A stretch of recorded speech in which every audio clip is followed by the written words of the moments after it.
8 de la mañana, 8 minutos y me place presentarles Intencional en vivo con Daniel González. El día de hoy vamos a hablar de noticias bastante importantes en el abanico político, desde la economía, desde el medio ambiente y desde más puntos de vista que tenemos que empezar a evaluar aquí dentro de la mesa de trabajo y claramente ustedes en sus celulares. Generar un punto de vista que nos permita a nosotros construir nación.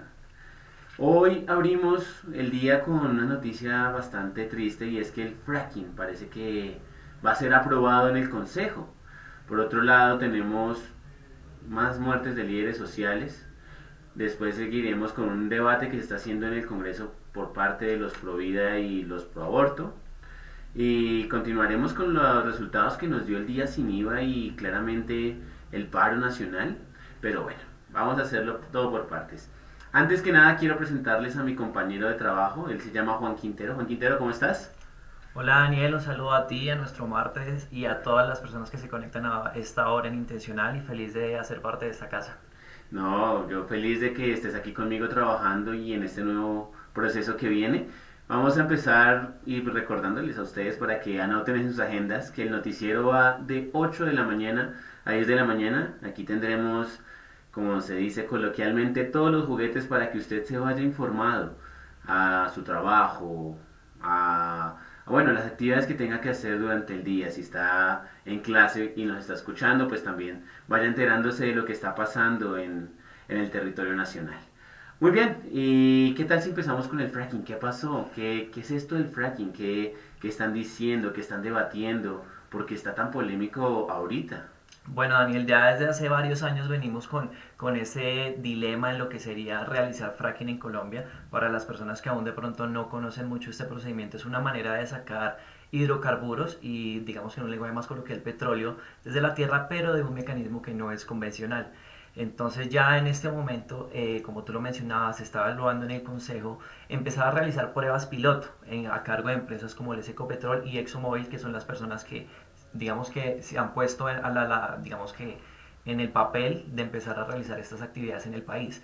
Ya conocemos que también trae implicaciones grandes en cuanto al tema del medio ambiente y por eso ha sido tan polémico en los últimos años. Claro que sí, recordemos que el fracking en Colombia fue suspendido en el 2018 por el Consejo de Estado por una orden judicial y además porque no tienen certeza científica de los daños que pueda generar en el medio ambiente, en la corteza, cómo puede llegar a dañar de gramos terrenos donde pueden ser utilizados para cultivos o demás, o el punto más importante del debate y donde se vuelve más polémico, cómo puede esto afectar nuestra agua, nuestras fuentes hídricas. Por otro lado, pues ya llevamos 2 años de debate. El alto tribunal está listo para decidir a fondo qué va a pasar con el fracking, si va a permitir que las empresas entren y hagan su procedimiento de extracción de petróleo, o simplemente lo que van a hacer es decir, no, preferimos tener nuestros ecosistemas libres de fracking. Bueno, tema bastante interesante que sabremos alrededor de las 9:30, 10, que está terminando este gran debate que están haciendo al interior del Consejo y claramente darnos cuenta cuál va a ser la respuesta final que dará por parte del alto tribunal y demás entidades que están aquí en este momento debatiendo el tema. Muy bien, por otro lado, recordemos que el día viernes, el día sábado, se hizo el día sin IVA. Según el balance de la alcaldía, en el día sin IVA no se encontraron aglomeraciones, se activó casi que el 30% del comercio, además de eso se dinamizaron las ventas un 26-27% y la ciudadanía entró en una posibilidad bastante interesante de poder comprar cosas sin IVA. Entonces, vamos a mirar qué está pasando porque también recordemos que este día sin IVA compartió día con el paro nacional, un paro nacional que tuvo disturbios, manifestaciones, videos de policías otra vez golpeando estudiantes o personas que salen a marchar pacíficamente, pero también tenemos videos de jóvenes, no son jóvenes, son vándalos que salieron a romper digamos que los vehículos de la policía y sigue la misma situación de todos los tiempos, de todos los paros.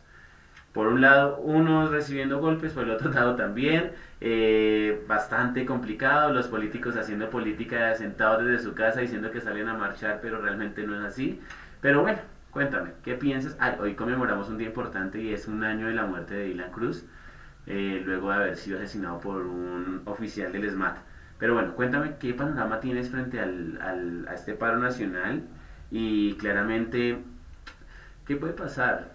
¿Será uno más, un paro más o este sí tendrá alguna trascendencia en las decisiones políticas del país? Daniel, yo sigo pensando que fue muy importante digamos que las protestas y manifestaciones de hace un año.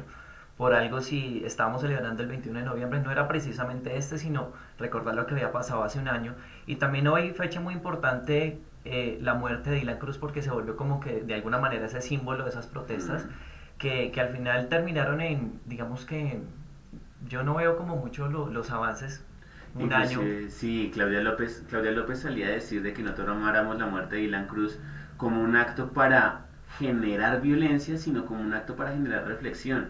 Que digamos, hey, el país hay que cambiarlo, el país tiene que dejar tanta violencia y el país tiene que empezar a tomar decisiones a nivel político y social que puedan transformar de manera óptima nuestra nación. Ahora bien, la gente lo malinterpreta y toma la figura de Dylan como un pretexto para salir y seguir haciendo más daño. Por ejemplo, al interior en la calle 72, los vándalos rompieron un cajero de Avevillas. Realmente, si me lo preguntas a mí, no tengo certeza por qué lo hacen. Sí, tienen un ideal de que estos grupos económicos dañen el país, pero hey, pues no creo que esa sea la solución. Simplemente no hagas parte de Avevillas. Lo piensa Daniel, ¿no? ¿Qué piensas tú? Lo que pasa es que siempre las acciones de una minoría van a empañar lo que es la protesta social. Entonces, ¿qué viene Ujú. pasando? Que la gente sale a marchar, la gente sale a protestar de manera pacífica, pero son esos pequeños detalles lo que hacen empañar la protesta social y le quitan un poco de legitimidad. Entonces, importante hoy, porque como lo mencionábamos, hoy se cumple un año de la muerte de Dylan Cruz, pues se van a estar realizando plantones, van a haber manifestaciones, a eso alrededor de las 2 de la tarde en diferentes puntos del país, y como lo mencionaba nuestra alcaldesa Claudia López, es muy importante que no tomemos esto como una manera de ser vengativos, de destruir los bienes del Estado, sino simplemente mostrar nuestro punto de inconformidad con lo que viene pasando el país de la mejor manera. Así es, bueno, volvamos al día sin IVA, un día sin IVA que según el reporte de la alcaldía, un día sin IVA sin aglomeraciones y se manejó de manera digital como nunca. Realmente esta pandemia ha hecho que los colombianos tengan muchísima más facilidad y herramientas alrededor del tema digital para hacer sus compras. Pero hay un casito que me queda a mí rondando en la cabeza. Se publicaron fotos el día sábado donde San Victorino, el Gran San, Titán Plaza, Centro Suba y creo que Unicentro estaban, pero mejor dicho, no les cabía un tinto a esos centros comerciales o a estos centros de comercio. Bastante importante entonces que tengamos mucha precaución porque hey, el día sin IVA se hizo precisamente para poder reactivar esta economía que por cuestiones de la pandemia casi que se fracturó, donde casi el 20% de las personas quedaron desempleadas, muchísimas empresas quebraron y este día sin IVA se hizo para precisamente dinamizar y volver a recuperar nuestra economía. Pero esto solo se hace si en la medida que los ciudadanos mantengan el distanciamiento, su tapabocas, se encontró gente vendiendo sin tapabocas, se encontró gente que tapabocas de bufanda es un accesorio del último grito de la moda donde realmente las personas no entienden la coyuntura que estamos viviendo y lo único que hacen es que si llegan a quedar enfermos o se contagian, pues claramente culpar al gobierno cuando hey, se ha dicho desde marzo que esto es responsabilidad de todos y es una responsabilidad más individual. Daniel, pues tú lo mencionabas, teníamos ya como la prueba, ya habíamos hecho un piloto a mitad de año con lo del día sin IVA. Y yo creo que de alguna manera fueron más las cosas positivas que dejó, o un balance Ujú. más positivo que negativo con respecto a lo que había pasado a mitad de año. Y es que para esta oportunidad también los comercios que manejan electrodomésticos y todo este tipo de aparatos electrónicos decidieron hacer sus ventas de manera online, lo cual facilitó mucho que estamos en medio de una pandemia, evitar digamos que se propague más el contagio del virus, que a pesar de que ya estamos en una etapa de normalidad, no nos podemos relajar con eso. Sí, recordemos que para el día miércoles ya había cola online en almacenes como Alcosto, Jumbo, éxito.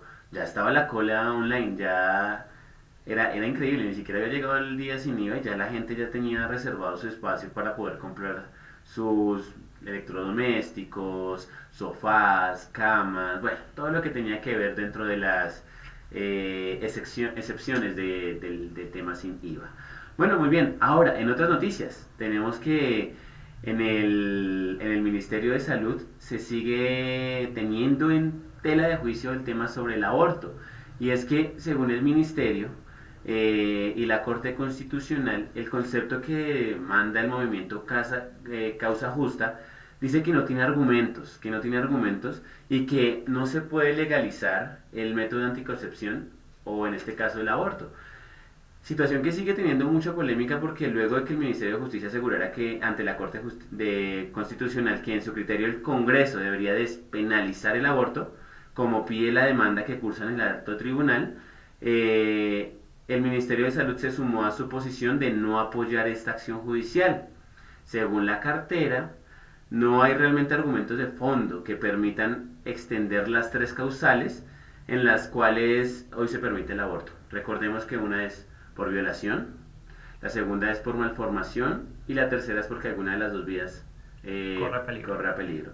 Entonces, en el concepto del ministerio es que la demanda del movimiento Causa Justa, que busca el aborto libre, legal y seguro, solo expone argumentos en lo que la Corte Constitucional ya dice que son inválidos. Tener en cuenta que esto va a generar bastante fuerza a nivel político. Muy bien, vamos a seguir con nuestra última noticia de la mañana y una de las más tristes, y es que 7 muertos, 9 heridos y al menos 12 desaparecidos por deslizamiento en Puerto Valdivia, Antioquia, tienen en tristeza absoluta al país. El Departamento Administrativo de Gestión y Riesgo confirmó que las cifras preliminares tras el deslizamiento en la vereda de Cachirime en el municipio de este municipio en el departamento de Antioquia nos da estas cifras que son realmente tristes y dejan en una total confusión y tristeza al país.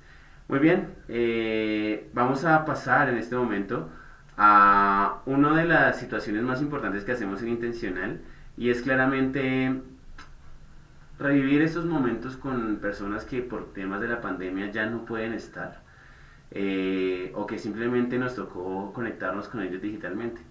Hoy quiero hablar de los abuelitos. Gracias al equipo y a la empresa LBC pudimos ir y apoyar a este grupo de personas que por temas de la pandemia pues no podían recibir visitas. Era población totalmente vulnerable. Recordemos que el COVID tenía bastante riesgo con los abuelitos, y esos abuelitos quedaron 9 meses sin comunicación, casi que sin recursos, su familia los abandonó, y decidimos ir y mirar cómo vivían, cómo estaban, y que le mandaran un mensaje a Colombia donde le dejaran claro que aquí no los hemos olvidado. Entonces los invito a que sigamos viendo este reportaje, porque fue un reportaje hecho por LBC y por Intencional, con fines de poder ayudar y que ustedes se concienticen de que los abuelitos merecen ser recordados. No, el desayuno vale.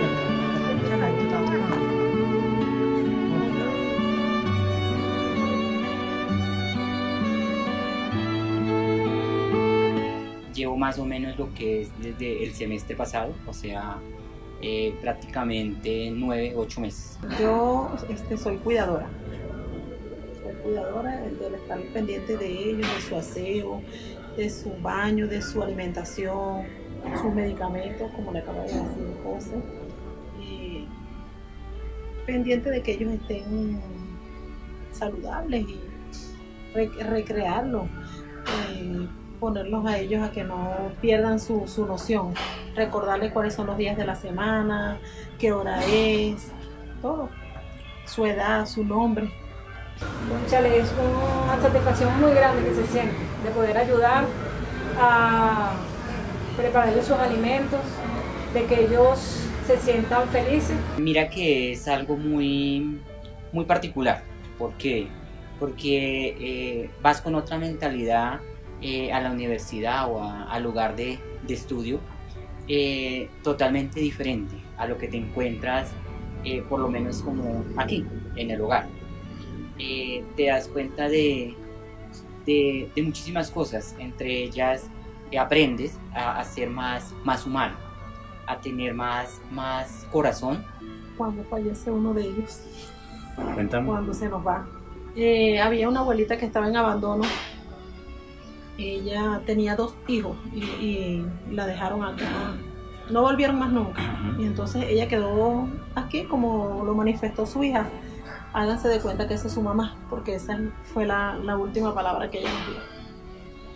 Y cuando murió ella, verla así, sola en esa cama, o sea, sin que nadie la reclamara, sin que nadie la llorara, sin que no tuviera nadie. No hay palabras. Claro que en muchas ocasiones dejan a los abuelitos por cuestiones de viaje, de trabajo, no pueden atenderlos, pero en otras ocasiones sí hay gente que los dejan a la suerte de ellos, ¿verdad? Es impactante saber que alguien dio mucho por otra persona y que en este momento no lo hacen por ese ser. Honestamente, lo que hacemos en el hogar es brindarles mucho amor, cariño, que sepan que para nosotros son importantes. Que tengan un poquito más de sentimiento, que piensen que gracias a esos viejitos ellos están en el mundo y que su corazón, que abran su corazón, que no sean tan malos, que así como ellos, porque uno como mamá da todo por sus hijos, igualito ellos también van a ser, la vida va transcurriendo y ellos también van a ser viejitos. Entonces piensen en el futuro, en adelante, en ellos, que también les puede pasar lo mismo lo que le están haciendo a sus padres. Tratándolos bien, dándoles mucho cariño, para que se sientan confortables de estar con nosotros aquí. Como profesional, velar por su medicación, nos basamos obviamente en una fórmula médica, que no les falte en su horario. Ahí es donde lo profesional vienen sus 5 o 10 correctos. Nos basamos en tus signos vitales todo el tiempo, constante, en que no hay alguna alteración. Dejarlos a ellos todos quietos, dormidos, que yo sé que están bien, que van a amanecer, que van a estar aquí cuando yo llegue al otro día. Y no hay más gratificante, como te digo, ver la sonrisa de ellos cuando te ven llegar o irse. Hay muchos de ellos que cuando te vas te dan la bendición y te dicen Dios te acompañe, y eso es como que wow, genial. Verlos cuando uno los viste, los baña, cuando tú les das de comer, ya ellos, así como tú te acostumbras a ellos, ellos se acostumbran a nosotros. Sobre todo cuando te dan las gracias por la labor que haces con ellos y todo eso. Mándale un mensaje a Colombia, diles a Colombia lo que quieras decirles, que te sientes feliz. Bueno, que mensaje a Colombia, que todo el mundo mantenga bien y contento. Sí, mantengan felices. Sí, que a lo menos tenga uno con salud, mantiene todo chévere. ¿Y a los niños de Colombia? Y a los niños, pues que sigan creciendo y sigan cantando.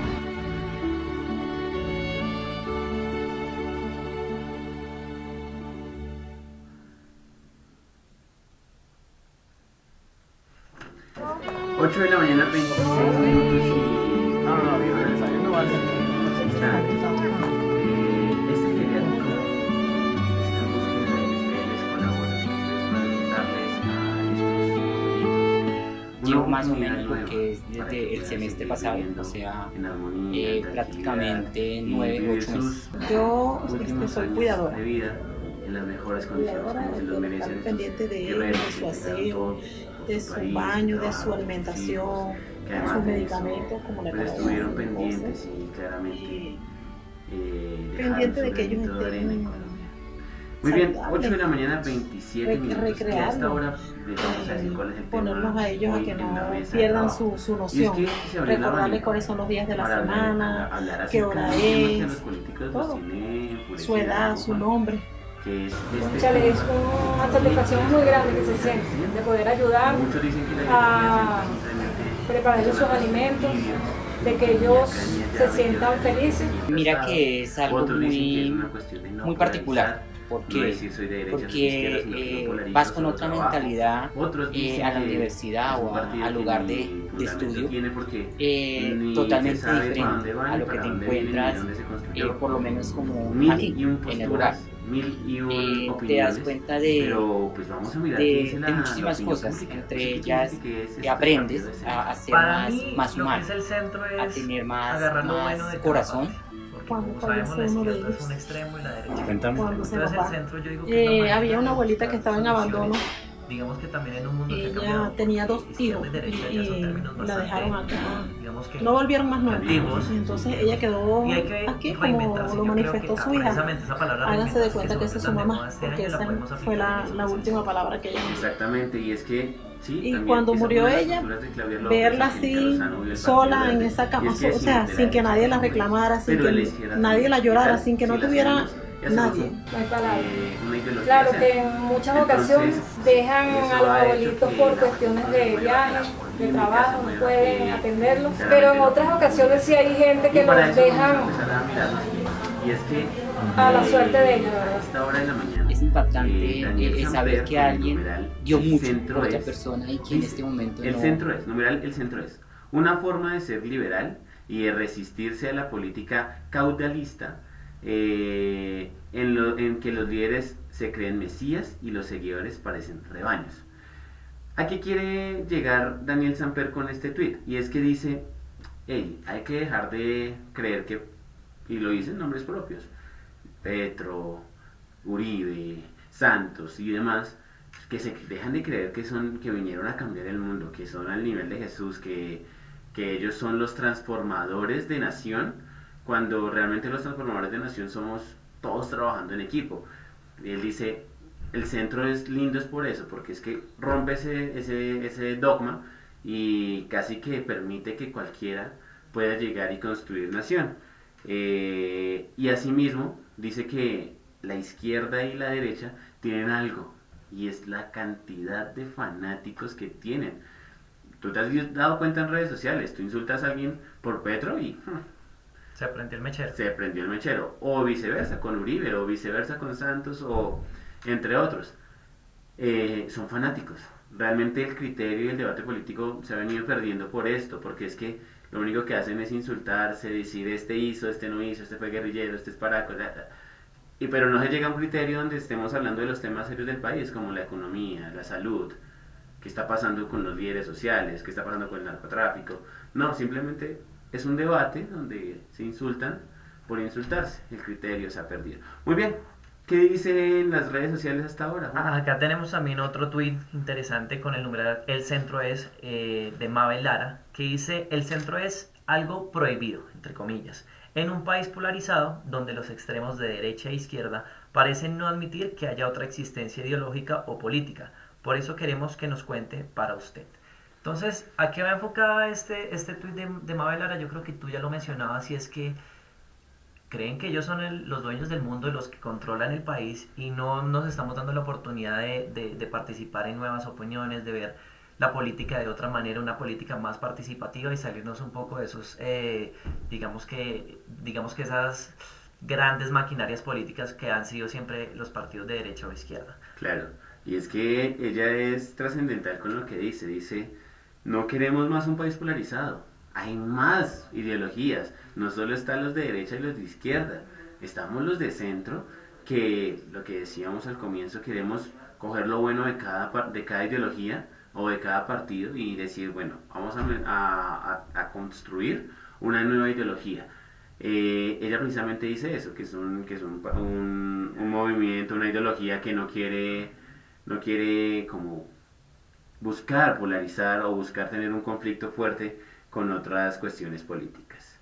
Ahora bien, hay un tuit de Juan Manuel Galán, que recordemos que está muy activo en redes sociales hasta ahora, y dice, numeral el centro es, y dice, estado de conciencia democrática individual y colectiva que garantice libertad, ciudadanos críticos, y es una política que reemplace la cultura clientelista de intercambiar favores por una que garantice derechos, sin caudillos que busquen el poder para hacer negocios.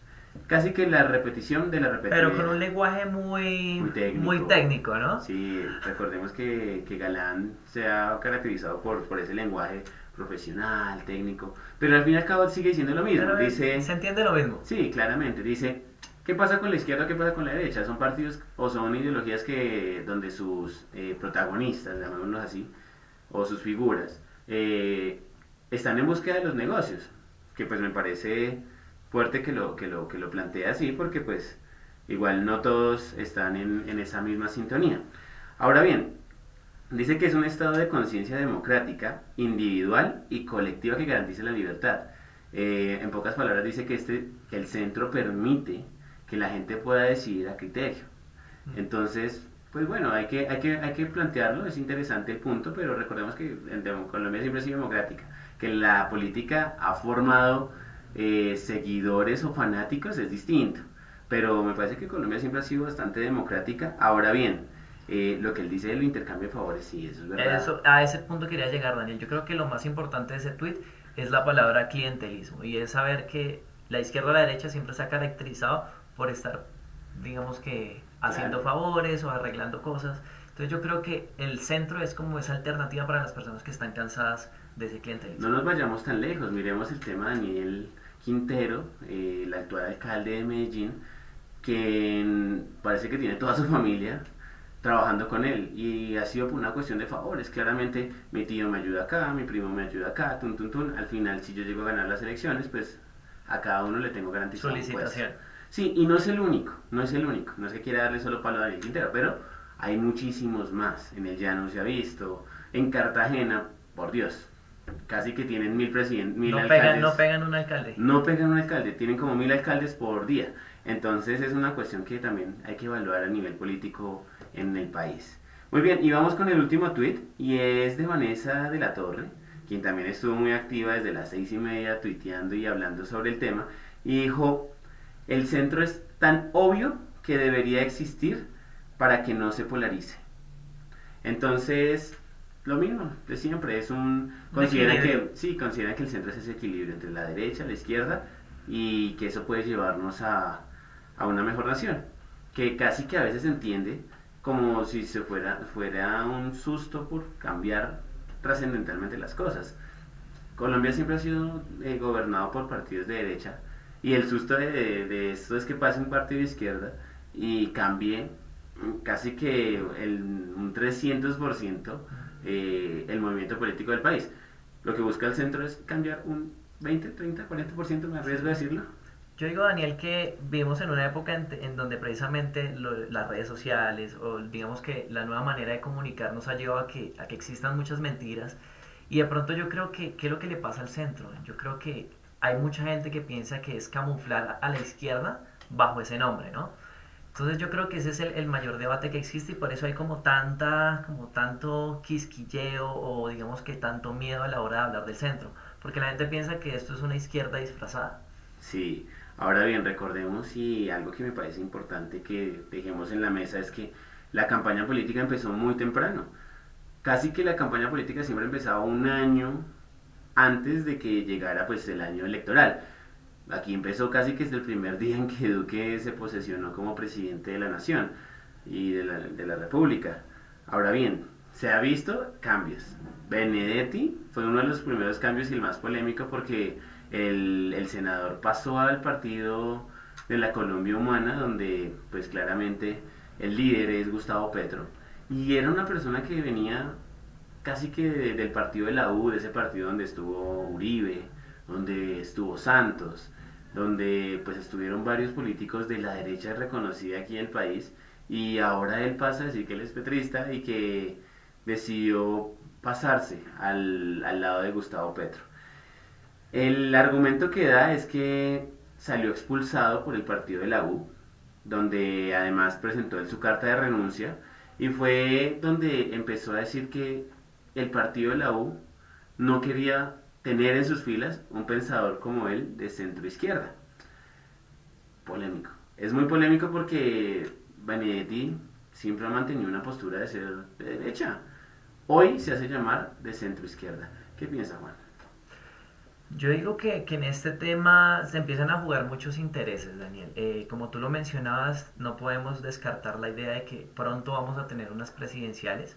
Ya digamos que prácticamente lo que le queda al gobierno Duque para empezar a actuar o terminar lo que se había planteado en su plan de desarrollo es un año.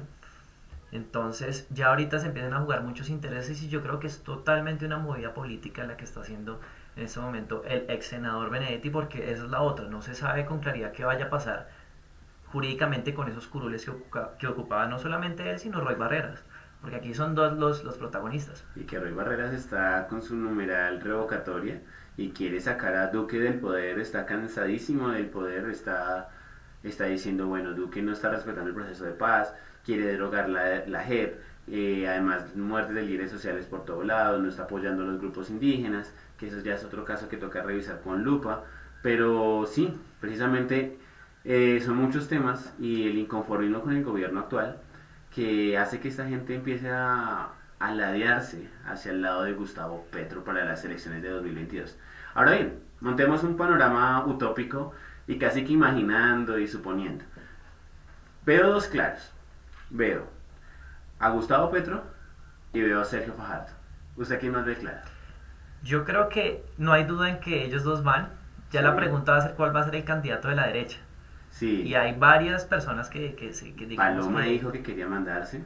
Paloma está haciendo fuerza al interior del partido porque ella quiere ser la nueva cara. Además va a subir, quiere subir con el discurso de la primera mujer, de una mujer hecha pulso, fuerte. Recordemos, Paloma es bastante fuerte, pero Paloma no es que tenga muy buena reputación a nivel nacional. Entonces también va a ser un tema muy polémico. Se escucha por allá Roy Barreras, se escucha Robledo, se escuchan varios, Yo le tengo otros nombres, Dilian Francisca Toro, uh-huh. que ahorita va a ser la cabeza del partido de la U, y digamos que alguien que veo muy fuerte me parece Carlos Holmes Trujillo, porque me parece que es esa persona que representa esos ideales de la derecha. Carlos Holmes Trujillo, hoy ministro de Defensa, sí, se me escapaba y es que él ha dejado claro y por ahí, por cositas, ha dejado claro que quiere hacer parte de la presidencia o ser el presidente de Colombia.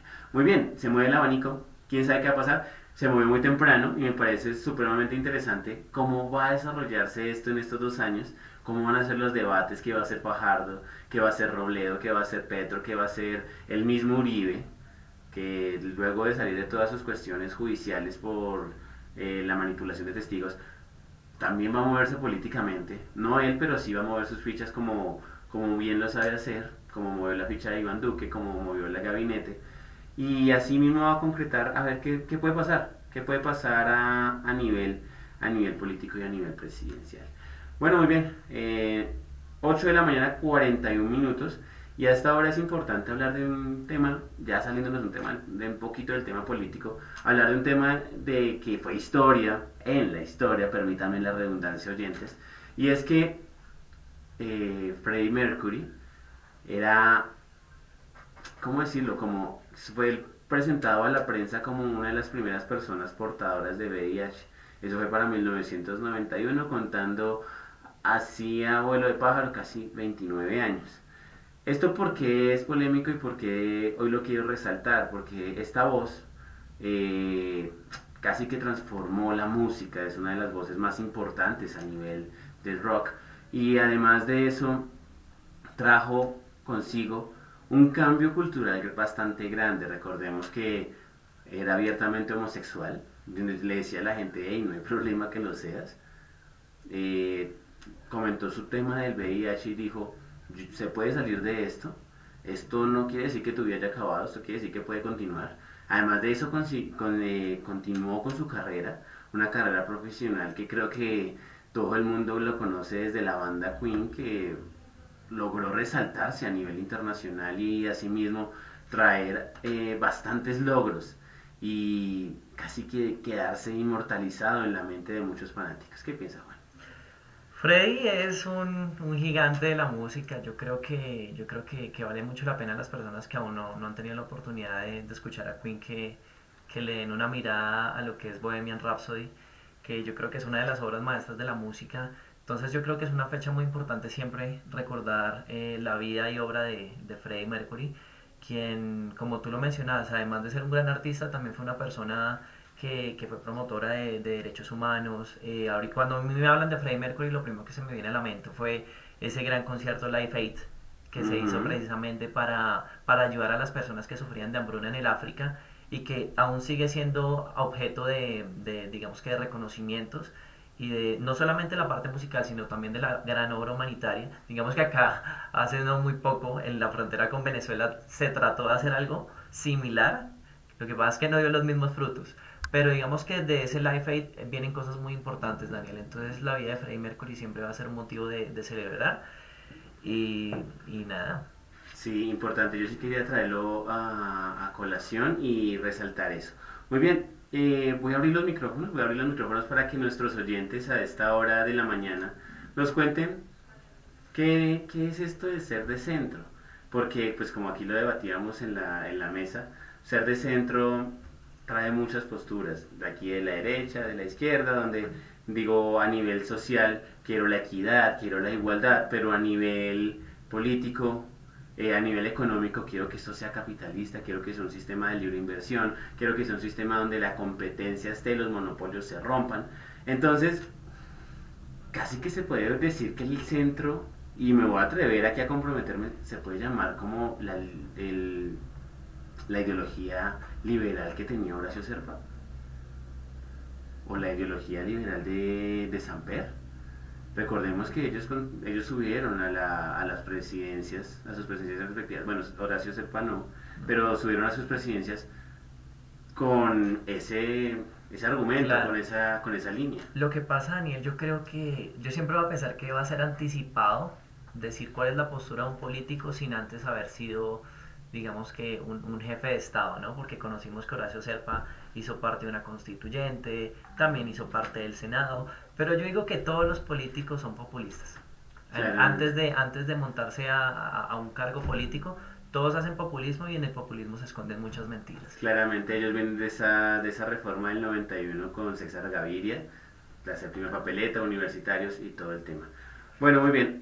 Vamos a pasar el audio de Justin Teque, quien ha estado muy conectado desde la mañana y quiere participar con nosotros hablando de qué es una ideología de centro. Entonces, vamos a escucharlo y asimismo vamos también a permitirnos que más oyentes sigan mandándonos sus opiniones, sus pensamientos, qué piensan, ven un posible candidato de centro. Es posible que ya la derecha pierda la presidencia y venga alguien de centro. Bueno, vamos a escuchar.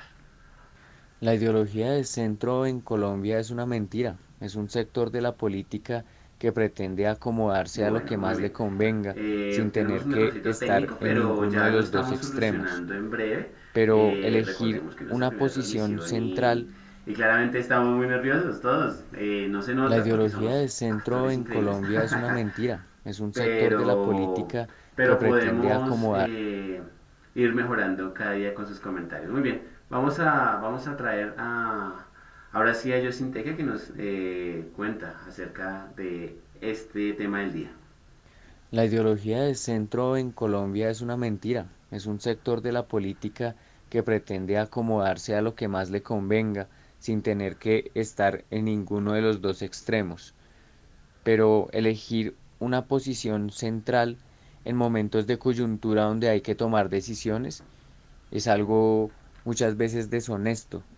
Cuando se necesita que las personas tomen decisiones radicales, no se puede confiar en un partido que está esperando a ver hacia dónde le conviene Muy más bien. inclinarse. Si Listo, gana el partido. vamos a seguir continuando con este tema político y es que ahora quiero hablar de los ministros de Iván Duque, quienes van a tener casi que un cierre de gobierno bien interesante y es que pues tenemos a Alicia Arango Olmos, quien es hoy la ministra de Interior y tiene un montón de problemas con el tema de la pandemia, cómo ha pasado o cómo sucedió a nivel interno, entonces cómo están los campesinos, cómo está el sector empresarial, cómo está el sector informal, cómo están pues claramente muchas cuestiones. Tema San Andrés. Tema San Andrés, cómo está coordinando todo el tema político a nivel interior, cómo está la participación ciudadana.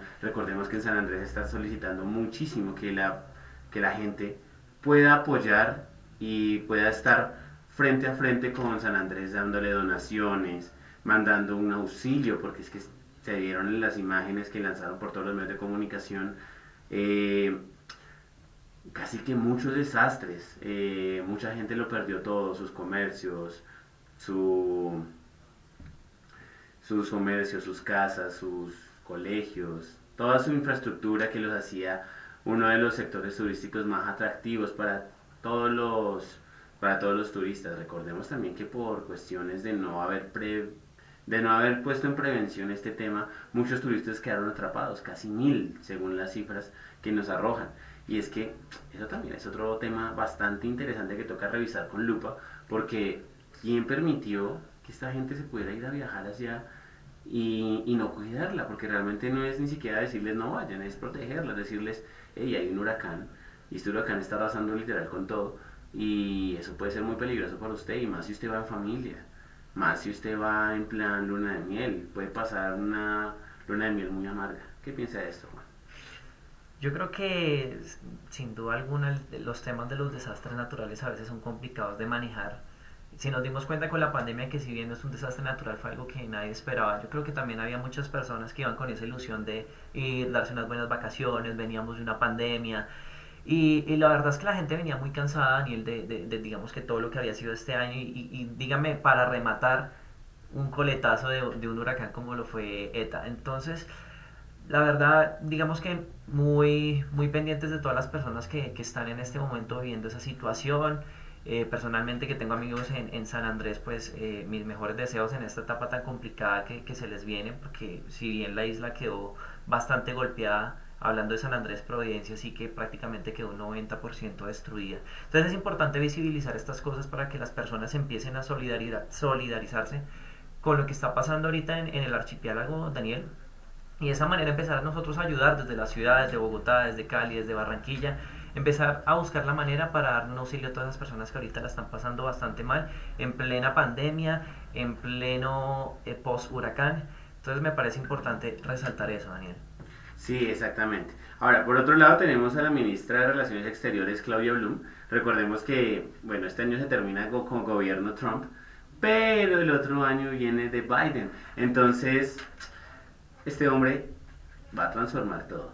Dicen que con Colombia se va a mantener un poquito más diplomático, sosteniendo todas las relaciones que se han tenido a través de los años con Colombia, que para ellos pues Colombia es un aliado bastante fuerte, el cual les gusta cuidar y proteger, pero pueden haber unos cambios muy importantes, y es que a materia de nivel económico o migratorio se va a tener que revisar. Recordemos que viene de la línea de Barack Obama, de la línea Barack Obama, donde Barack Obama permitió que todo el mundo al comienzo de su gobierno entrara, luego se vio a gatas con el presupuesto nacional y tuvo que deportar, argumento que le sacó Donald Trump en todo el debate a Biden, diciéndole que quien había deportado más en su gobierno había sido Barack Obama, y diciéndole y recordándole y recordándole y resaltándole.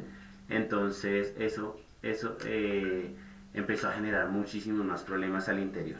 Muy bien, ¿qué piensa usted? ¿Qué puede cambiar con Biden? Yo digo que el tema Biden va a ser importante en la medida de los inmigrantes. Como tú lo decías, viene de la línea Obama, entonces seguramente va a haber, digamos que mejoras, o digamos que en los trámites para las personas que son Dreamers. Me parece que esto va a ayudar mucho a esos jóvenes que llegaron a ese país siendo menores de edad y no tenían, digamos que el voto de alguna manera de decir qué camino querían tomar con su vida. Ya en cuanto al tema Colombia, Joe Biden ha sido específico en que quiere ser esa persona que, digamos, que le dé más fuerza o implemente de mejor manera los acuerdos de paz que firmó el gobierno ya hace más de 3 años prácticamente con las FARC. Recordemos que aún es un tema que se está trabajando en la JEP, en las zonas veredales. Él dijo que le iba a poner la mano dura a la erradicación total de la cocaína, sí, de los cultivos ilícitos en Colombia, y claramente me asusta, pero es uno de los que dice, si tienen que utilizar glifosato, háganlo.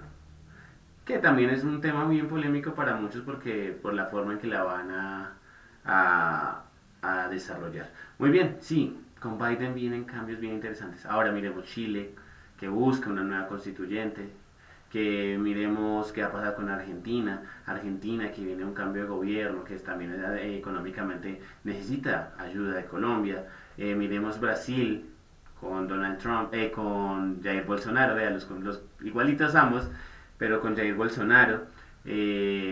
Vamos a ver qué pasa y cómo Claudia Bloom puede... Antes para digamos que cerrar este tema, yo creo que algo que también le interesa mucho a Estados Unidos es saber el tema Venezuela.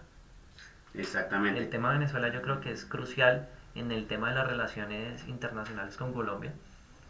Exactamente. Bueno, muy bien. Pasemos a otro y es Alberto Carrasquilla. Alberto Carrasquilla, hoy ministro de Hacienda y Crédito Público, y quien yo me atrevo a decir que en la universidad lo único que aprendió a hacer fueron reformas, porque este hombre sueña con reformar tributariamente a Colombia constantemente. Recordemos que el año pasado, y una de las consecuencias de que Colombia hoy esté en una situación económica tan deplorable, es esa reforma tributaria donde mejor dicho subió impuestos por todo.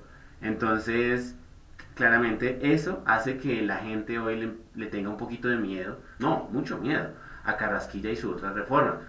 Luego de que él dijera que el país estaba casi que endeudado hasta los dientes, que le va a tocar vender todo lo que no tiene para poder recuperarse de esa deuda externa.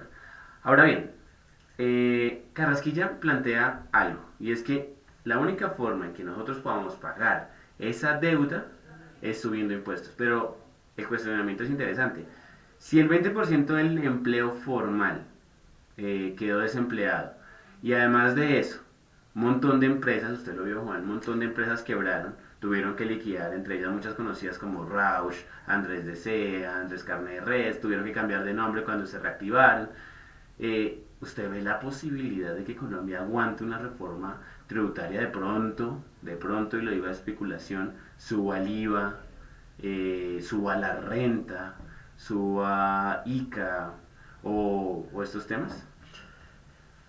Yo creo que el tema de la pandemia, Daniel, es un tema que nosotros aún no hemos alcanzado a dimensionar el gran impacto económico que está teniendo.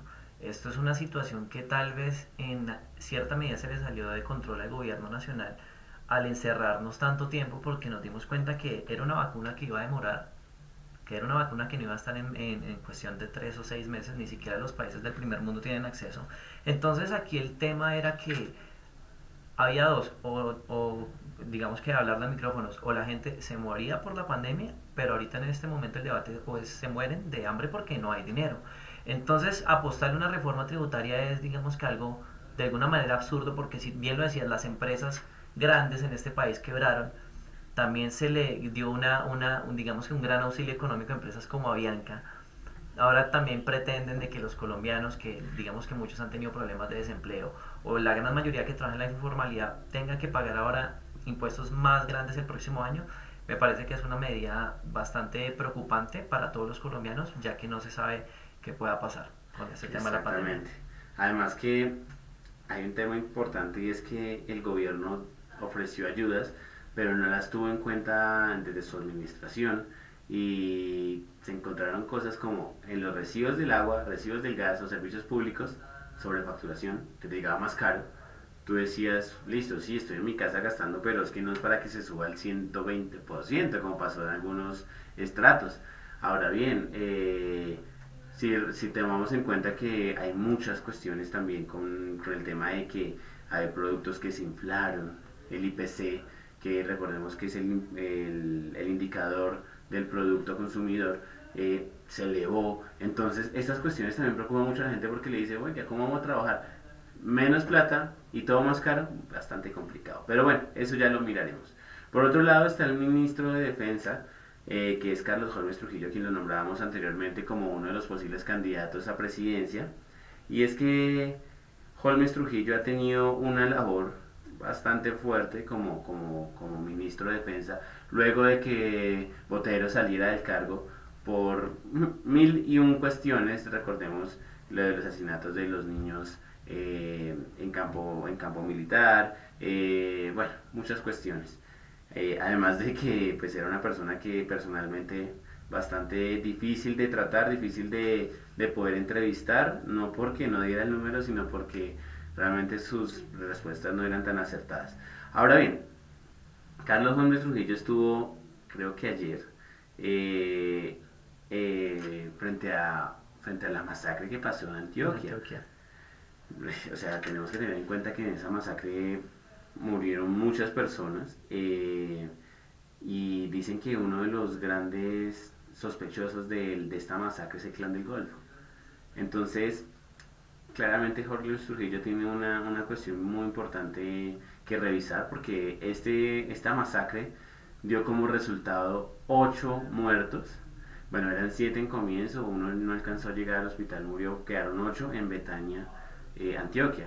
Y claramente desde su administración está diciendo que va a tener que postular 50 millones de recompensa para quien le diga qué pasó o quiénes fueron los autores intelectuales de este suceso triste que está viviendo hoy Colombia. ¿Qué piensa de eso, Juan? Pues lo más importante es que yo digo que es clave que el ministro esté presente en estas áreas. Digamos que en este momento, tan pronto se supo el tema de la masacre, se fue al lugar de los hechos, digamos que está pendiente, pero como tú lo decías, es un tema, es un enfrentamiento no solamente del Clan del Golfo, sino también están los gaitanistas, que también es un grupo subversivo que se encuentra en ese sector antioqueño. Entonces, pues es importante en la medida de que tengamos un ministro de defensa que siempre esté ahí a la par. Yo nunca estuve muy de acuerdo con el tema de un ministro de defensa como lo fue Botero.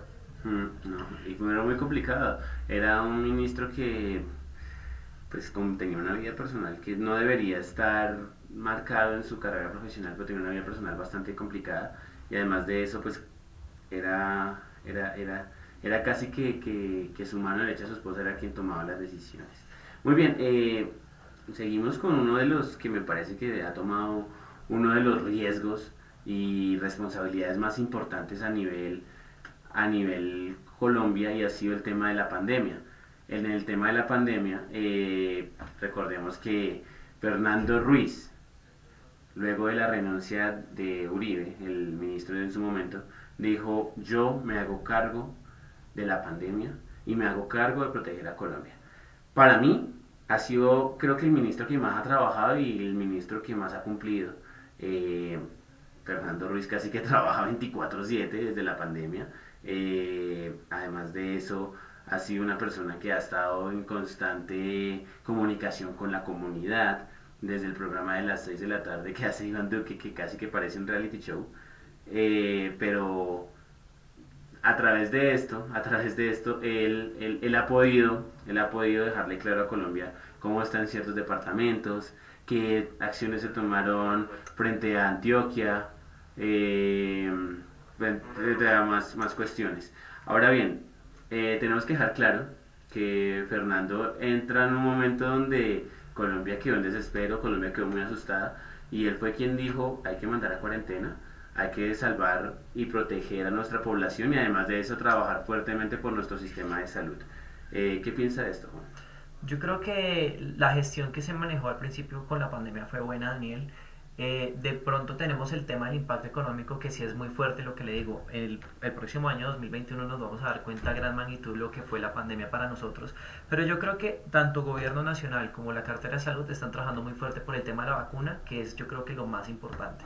Entonces hay que resaltar que ya Colombia ya tiene, digamos que, acuerdos, o ya digamos que se ha charlado algo con 6 farmacéuticas, que son las que posiblemente puedan traer la vacuna digamos que en el segundo semestre del 2021, lo cual es importantísimo. ¿Cuál crees que llegue? ¿Pfizer o Moderna? Yo creo que Pfizer, claro que también la de Johnson y Johnson está bueno, adelantada, y se están haciendo pruebas acá en Colombia, lo cual también la puede hacer una vacuna factible. Una vacuna rusa, ya llevan en Rusia como 10.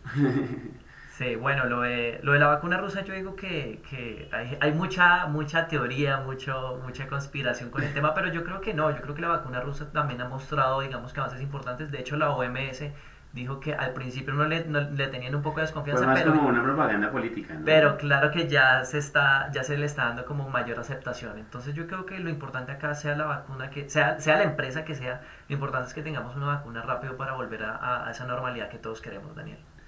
¿Usted cree que sí vamos a llegar a una normalidad o que simplemente pues nos va a dar igual ya salir, reunirnos? Yo creo que normalidad ya existe por lo que te digo, ya era imposible sostener más el tema de la pandemia, pero sí es muy importante el tema de seguir trabajando en la cultura ciudadana y el tema del uso de las medidas de bioseguridad y más importante el tapabocas, porque el tapabocas es clave en esta etapa que seguramente nosotros como jóvenes nos vamos a ir vacunando en el 2022, en el finales del 2021. Entonces yo creo que es algo a lo que nos tenemos que acostumbrar, hay que aceptarlo y hay que aceptarlo con la mayor responsabilidad y con altura. Exactamente, muy bien.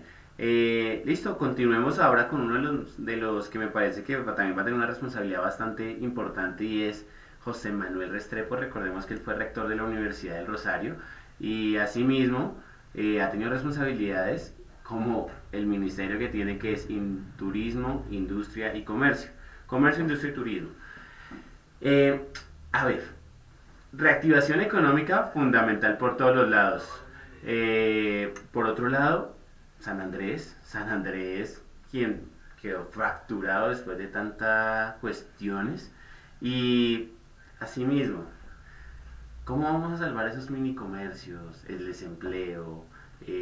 No solo es en San Andrés, sino también es en Cartagena y demás partes donde pues, sufrieron la ola de la pandemia. Yo creo que cuando se dio, digamos que la reactivación económica el 1 de septiembre, mucha gente dijo como, bueno, ya entramos en la etapa del que hijo de madres, ¿qué vamos a hacer? Pero yo creo que sí hay que seguir con el tema de las medidas de bioseguridad muy importantes, Daniel, porque no hay cura, en este momento no hay una cura que uno diga ya en marzo, en febrero va a llegar un cargamento de vacunas. Ahorita lo más importante es volver a una normalidad, pero siempre teniendo en cuenta que el virus sigue en las calles, de que tampoco podemos cerrar los comercios, de que la empresa hotelera tampoco puede parar, porque hace poco hablaba con uno de los grandes dirigentes de una cadena de hoteles acá que es Moish, el señor Álvaro Nieto, y él me contaba, Juan, estamos en una situación en donde estamos jugando a no quebrarnos, entonces volver a cerrar el país, que es lo que mucha gente propone o lo que se hablaba en diciembre, sería digamos perjudicial para todos, más para la cadena hotelera y este sector que estamos mencionando que está a cargo de José Manuel Restrepo. Y es que la economía, todo se rige bajo la economía, estamos en un sistema netamente económico, entonces si frenamos todo o seguimos esperando a que llegue la vacuna y nos caiga, el impacto no va a ser solamente las muertes de la vacuna, sino también digamos que el descontrol, digamos que va a haber en el país, en muchos sectores. Así es. Bueno, muy bien. Juan aprovecha en este momento de despedirse. Tiene un compromiso y pues nosotros respetamos estos temas personales. Juan, mil gracias por estar esta primera hora aquí en nuestro debut como Intencional en Vivo con Daniel González. Esperamos seguir contigo contando en las mañanas con la buena información y asimismo claramente con los buenos análisis. Claro que sí, Daniel, muchas gracias a ti, a nuestro máster el día de hoy y a las personas que se conectaron y estuvieron pendientes de toda la información que está pasando en Colombia y en el mundo. Así que nos vemos en una próxima. Listo, así es, mil gracias. Bueno, mientras que Juan se despide de la mesa de trabajo, voy a recordarle las últimas noticias que hoy en Colombia están aconteciendo. Y es que tenemos que tener en cuenta que se están haciendo el balance con respecto a los 7 muertos o heridos después de un deslizamiento en Puerto Valdivia. Además de eso, pues tenemos que el ministro de Justicia y de Defensa van a reunirse para hablar de unos temas que tienen en auge el tema polémico en Colombia. Por otro lado, pues vamos a tener más invitados. Entonces, en instantes vamos a tener al profesor Eliserio Carreño, quien nos va a hablar acerca de muchas cuestiones que están pasando en la atmósfera política, en la atmósfera de la educación, qué está pasando con FECODE, qué está pasando con esa pelea que hay entre profesores de privada y pública, donde dicen, ustedes trabajan, ustedes no, ¿cómo es posible que nosotros desde el tema digital estemos todo el tiempo involucrados, ustedes no? Bueno, mil y un cosas que ya las tendremos desde la voz de un experto, quien nos va a dejar claro que estas situaciones del país tienen una razón y una coherencia. Muy bien, seguimos revisando noticias y nos damos cuenta que Anthony Blinken sería el nuevo secretario de Estado de Gobierno de Joe Biden. Recordemos que va a cambiar todo el... Ya Joe Biden está poniendo todo su gabinete a funcionar. Por otro lado, aparecen más víctimas de José María Ortega, acusado de secuestrar y lanzar de un cuarto piso a su expareja. Este hombre ha sido bastante criticado y bastante casi que ultrajado por las redes sociales luego de su acto cobarde de haber atentado contra la vida de su exnovia. Muy bien, seguiremos con estas noticias en proceso y ahora vamos con la voz del profesor Eliserio Carreño, quien va a entrar en minutos aquí al estudio de Intencional y nos va a contar temas acerca de lo que a nosotros nos gusta hablar aquí en el noticiero, y es este tema de la política. Muy bien, mientras él se va sentando les voy recordando otras noticias, y es que pues la vacuna de Oxford contra el coronavirus tiene una eficacia entre el 62 y 92%. Eso está teniendo bastantes resultados interesantes a nivel social, pues ya la gente está empezando a tener confianza en estos procedimientos y en estas vacunas que van a empezar a instalarse. Muy bien, tenemos en este momento las 9 de la mañana, 9 minutos, y hoy tenemos un invitado muy especial, es el profesor Eliserio Carreño, quien ha estado trabajando desde todos los sectores, desde el sector privado de la educación, desde el sector público, tiene la gran responsabilidad de ir a los digamos que municipios donde casi la educación no llega, y él llegar allá a ofrecerle a estos chicos el pequeño granito que debería ayudar al gobierno con respecto a educación, y además de eso es alguien que le gusta hablar de política todo el tiempo. Eliserio Carreño, ¿cómo está? Daniel, buenos días. Me alegra primeramente estar aquí en los micrófonos de Intencional. Estaba ansioso por venir, estaba ansioso por estrenar. Sí, hoy estamos estrenando mesa de trabajo, con nuestras pequeñas cositas por mejorar, pero claramente seguimos con el ejercicio periodístico que es informar y generar opinión. Muy bien, yo quiero que entremos y que usted nos cuente a todos cómo fue esa experiencia de pasar del mundo presencial desde tener a los chicos en clase, vivir la cotidianidad de la clase con los chicos, y después, ¡pum!, al otro día en un abrir y cerrar de ojos tenerlos en una pantalla por la coyuntura que vivimos a nivel de la pandemia. Bueno, esta situación se hizo realidad. Nosotros hace muchos años pensábamos y decíamos, algún día nos va a tocar dictar las clases por internet, y soñábamos con una utopía bastante enorme que no iba a ser cierto y no iba a ser real. Sencillamente veíamos eso como un sueño, veíamos como una expectativa, veíamos como algo que no iba a pasar pronto, y con la expectativa que nosotros los viejos íbamos a terminar nuestra vida productiva en las aulas, y de llegar de un momento a otro y decir confinamiento a trabajar virtual, viene el gran reto de la mayoría de nosotros los docentes en capacitarnos. No estábamos preparados. Nadie se preparó. Intelectualmente todo el mundo anda preparado, Sí. pero el utilizar las tecnologías, el utilizar las redes, el utilizar un computador, el manejar un grupo de estudiantes de manera virtual, es un reto grandísimo. Los chicos de hoy son muy hábiles de la informática, Sí, y van un paso adelante. Casos se han visto como el profesor que se le traba el computador y el niño que por allá en el otro lado de la cámara le grita, profe, F4. Ujú. Sí, hay videos en redes sociales, las redes sociales se hicieron para una cuestión bastante chévere donde pues se ven chicos apoyando realmente a los profesores porque dicen, hey, el profesor, no sé, tiene X edad, no es nuestra generación, entonces tenemos que apoyarlo porque igual nosotros también necesitamos esa Pero, educación. Daniel, esos videos no son nada salidos de lo normal. Exactamente. Si salieron los videos, salieron porque o son muy evidentes, o sucedieron en la vida, o están, por más que los exageren, están muy próximos a la realidad, están muy cerquita a la realidad, están muy metidos en el contexto. Y así nos ha pasado, y hemos tenido que sortear personas indeseables en el grupo, personas que se meten ahí a distorsionar el tema. En el distrito sucedió un caso muy particular de un compañero que estaba en clase y alguien le metió un video no apto para niños. Sí, Y no, él está demandado. hablemoslo claro, varios papás, no, sino varios profesores sufrieron que niños, no sé si son niños, porque pues realmente a veces puede haber un infiltrado, pero en plena clase compartían un video pornográfico y eso casi que alteraba y dañaba total el ambiente de clase.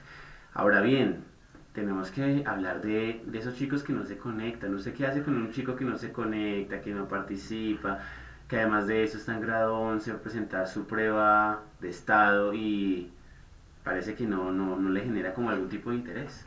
Me duele. Sí, ese tema de interés que tiene que empezar a evaluarse desde los esferos que van a presentar ese ICFES.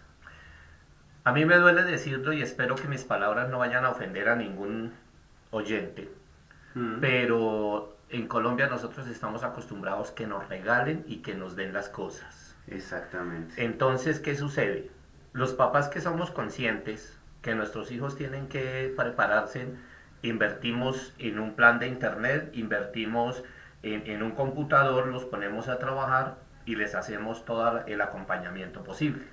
El papá que está acostumbrado que todo le den, de una vez va a decir, si el gobierno no me da a mi internet, yo no lo pongo a estudiar. Si el gobierno no me presta a mí un computador, yo no lo pongo a estudiar porque no tengo. Claro, casi Y que toda la responsabilidad cae en el gobierno. Entonces, si el gobierno no Si nos no me ofrece da, de todo, entonces no puedo hacer nada. no puede. Hay casos extremos.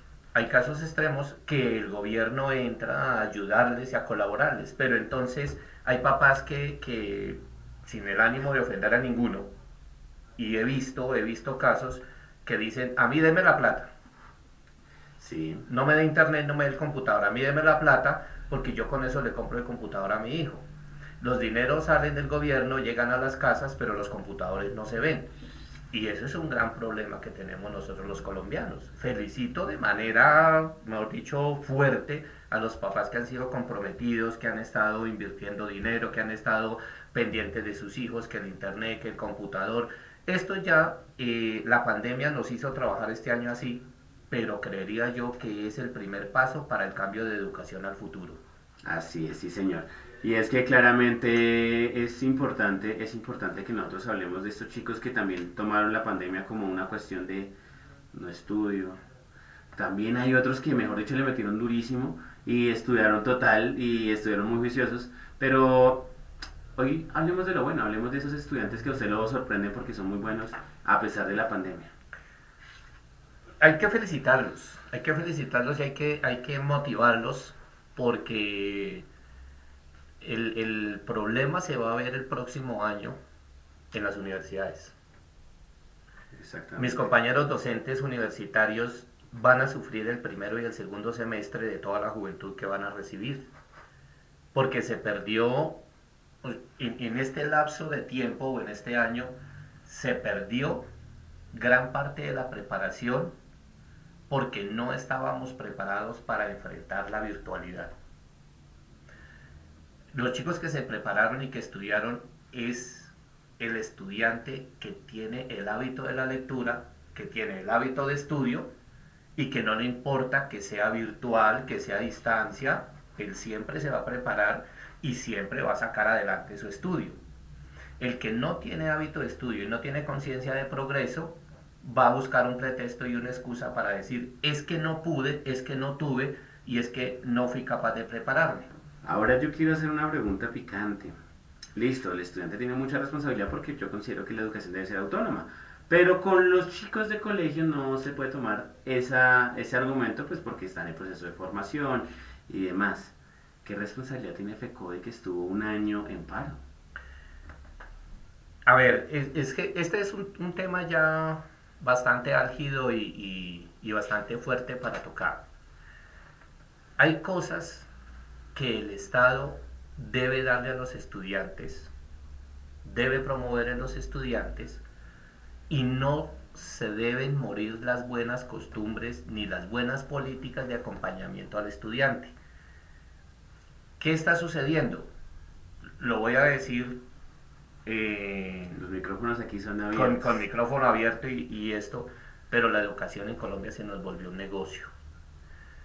Un negocio para todo el mundo. Y estamos pendientes a ver qué beneficio puedo yo sacar de la educación.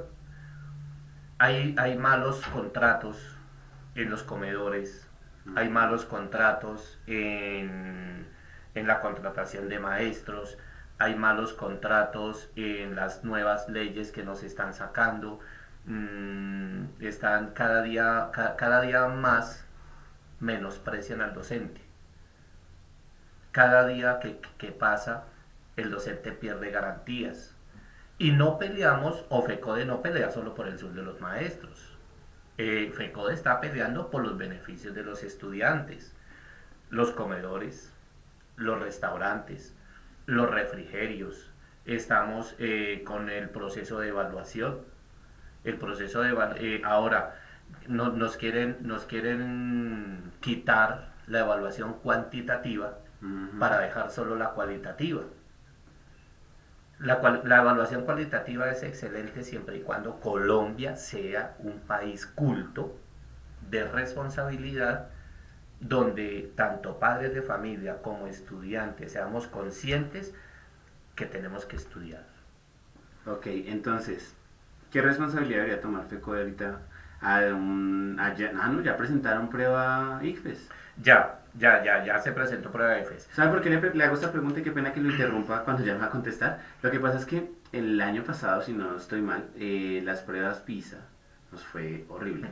Y FECODE salió a decir que fue responsabilidad del gobierno por no darle garantías a la educación.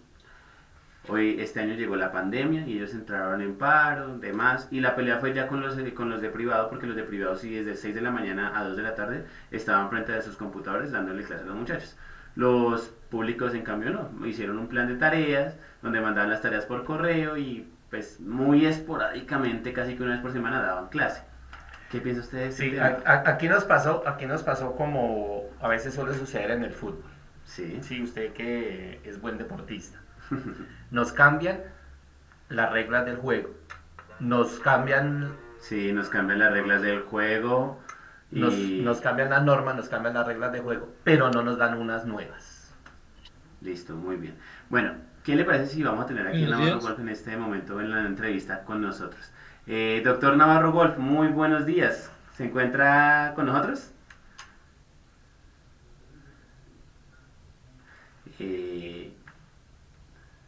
Buenos días, doctor Navarro, ¿cómo está? ¿Cómo le va?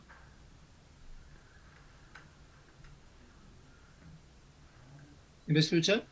Bueno, estamos solucionando un temita técnico aquí, ya vamos a ir con el doctor Navarro. Bueno, profe Liceo. Sí, entonces mientras él llega, le decía, nos cambiaron las reglas de juego, pero no nos dieron unas nuevas. Nos dijeron, tenemos que cambiar, o es culpa del Estado. El Estado dice, es culpa de FECODE. Estamos en un ping-pong, en un échele la culpa a todo el mundo, pero no hemos dado soluciones, tanto a FECODE como al gobierno y todos los entes involucrados en la educación. Tenemos que darle solución a esta situación. Ni tan laxos que todo el mundo piense que le regalaron, ni tan tiranos que piense que todo el mundo los oprime. Exactamente, muy bien. Vamos a ver si podemos recuperar la comunicación con el doctor Navarro Wolf, quien hoy está aquí, también nuestro debut en el noticiero de Intencional en Vivo con Daniel González, y que nos hable un poquito acerca de este tema del tema del día, que se lo presento otra vez a todos nuestros oyentes, y es qué es el centro, porque pues viene una polémica bastante grande por definir esta ideología, porque vienen las elecciones del 2022, porque ya está empezando a mover el tema político y todo este tema. Bueno, Navarro Wolf está con nosotros, doctor. Buenos días, ¿cómo se van? Sí, estoy bien Ah, ustedes. bueno, doctor, me place saludarlo a esta hora de la mañana. Realmente encantado de que esté con nosotros, y como sabemos que su tiempo es oro, quisiera ir de una vez al grano y hacerle una pregunta. Para usted, ¿qué es una ideología de centro? Más que cualquier otra cosa, yo creo en la moderación. Frente a extremos agresivos que hacen política agrediendo al otro, no encontrando absolutamente ninguna razón en lo que el otro dice, oponiéndose con verticalidad a cualquier otra posición diferente de la que tiene. Hay quienes tenemos en la necesidad de la moderación, de oír opiniones, de proponer soluciones y no simplemente de agredir al oponente político. Si se le llame centro o como se le quiera llamar, es lo de menos. Lo importante es el contenido, y el contenido es moderación y encontrar las mejores soluciones prácticas a los problemas reales, más allá de posiciones inmodificables y de extremismos y de polarización. Doctor, hoy, ¿qué partidos de centro usted considera que están cumpliendo con lo que usted nos acaba de contestar? Bueno, yo pronto puedo decirle que la Alianza Verde es parte de ese perfil de moderación, pero no quiero hacer una lista porque no soy neutro. Yo soy parte de un movimiento político y no quiero ponerme a calificar a los otros. Claramente. Doctor, para la carrera del 2022, ¿usted cómo ve que se está empezando a desarrollar este tema? Ya vimos que el senador Armando Benedetti pasó a la Colombia Humana, que también se están empezando a ver que otros políticos están empezando a buscar partido. ¿Usted cómo ve esta carrera por la presidencia del 2022? Competida, por supuesto, y muy nutrida hasta ahora. Por lo menos hay unos 20 personas, unos 20 nombres entre hombres y mujeres que han mostrado su interés en ser candidatos y candidatas presidenciales para el 2022. De manera que todavía es muy temprano para saber qué va a pasar. Pero claro, la quieren reducir a una repetición de las elecciones del 2018 y me parece que eso no va a pasar. ¿Usted qué piensa de que Armando Benedetti haya pasado del partido de la U, que inclusive salió en conflicto, según fuentes, salió en conflicto del partido de la U, y hoy esté con la Colombia Humana? Es un derecho que tiene cada ciudadano de tomar la posición que considere que es más conveniente, pero por supuesto es un salto largo para él, ¿no? Un político tradicional que fue hincha duro de el expresidente Uribe en el 2014, que ahora se va al otro lado del espectro, pero tiene todo el derecho a hacerlo. Muy bien, aquí tengo al profesor Licerio Carreño, quien también está compartiendo micrófonos conmigo, y él quiere hacerle una pregunta. Bueno, más que pregunta, es una inquietud yo como educador. Cuando me meto a un aula y empiezo a enseñarle a mis estudiantes, la identidad política de nuestros dirigentes hoy día ha muerto. La verdadera política que nos habla Sócrates del servicio al pueblo, del servicio a la humanidad, parece que ha desaparecido. Y nosotros como educadores queremos enseñarle a nuestros estudiantes y decirles, mire, es que la identidad política vale mucho, es que el candidato fulano de tal tiene apego a su tradición política, a su partido. Eso mis chicos o mis estudiantes están viendo y dicen, no, pero si fulano de tal empieza de tal partido a tal otro, nuestros políticos no tienen una identidad, y se va perdiendo el amor por la política, se va perdiendo el cariño por nuestros candidatos y se va perdiendo el aprecio por una verdadera política en nuestro país. Bueno, esa es una opinión. tomé la suya, profesor, y se la respeto, pero me parece que evidentemente no es la realidad de lo que está sucediendo en Colombia. En Colombia hay una polarización que queremos dejar atrás para encontrar las mejores soluciones para los problemas del país. De eso se trata, aspirar a un cargo de elección popular, es tener la opción de resolver problemas y no simplemente de, eh, de oponerse a las ideas de otro sin encontrar soluciones. Doctor Navarro, yo quiero continuar preguntándole, ¿usted qué considera que qué herramientas o cuestiones debe cumplir el candidato del 2022, teniendo en cuenta el momento que vive Colombia con el tema de la reactivación económica, la JEP, proceso de paz y demás? ¿Qué herramientas debe tener ese candidato para lograr quedarse con la presidencia de Colombia? La idea es que se escoja la mejor propuesta, las mejores propuestas frente a los temas que tiene el país, frente a la corrupción, que es un problema que está sin resolver, frente a la inseguridad y la violencia, que está en ascenso de nuevo en muchas regiones del país, frente a los efectos del COVID-19, frente al calentamiento global y la adaptación al cambio climático. Las mejores propuestas frente a la educación, frente a la salud. Lo que hay que analizar es cuáles son las mejores propuestas, las mejores soluciones, y eso es lo que hay que apoyar. Muy bien, hoy en el Consejo de Estado se está evaluando si se podía aprobar el fracking. ¿Usted qué piensa de acuerdo al fracking y de que se tenga en cuenta el aprobarlo? A mí no me gusta el fracking porque contamina las aguas subterráneas y además genera inestabilidad en los territorios desde el punto de vista sísmico. Hay países que ya lo han prohibido, como Inglaterra, por ejemplo. Gran Bretaña lo prohibió el año pasado. Llegó a la conclusión de que no valía la pena seguir insistiendo en esa posible recuperación de gases o de hidrocarburos. De manera que yo creo que el fracking es demasiado riesgoso para apoyarlo, pero eso no lo apoyamos. Ok, y ya para inclusive cerrar esta intervención tan valiosa que usted nos hace en nuestro programa, ¿con qué candidato usted se iría para apoyarlo en el 2022? Por ahora tenemos una serie de nombres en la Alianza Verde, que es el partido donde yo estoy siendo parte de él y además soy presidente vocero, de manera que mi apoyo es para los precandidatos, porque esos son en este momento de la Alianza Verde.